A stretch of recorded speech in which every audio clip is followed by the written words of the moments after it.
Tony Ellis stares at the burned shell of his 2-story, 4-bedroom Lorain County home. He was helping his 8-year-old, one of his 9 children, get ready for school. His shirt was wrinkled. Ellis said he told the boy to throw the shirt in the dryer.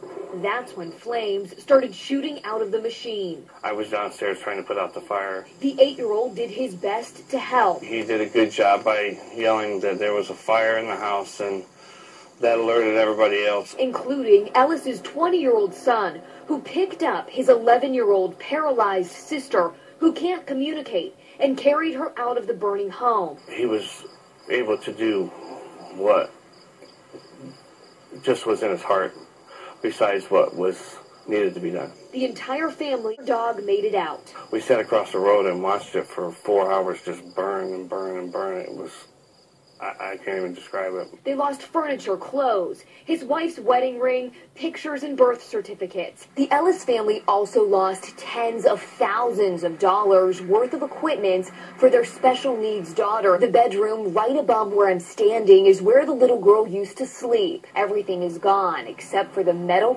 posts for her bed. We lost everything. They lost a home but have each other, all 11 members of the family, including a daughter who could not have made it out on her own.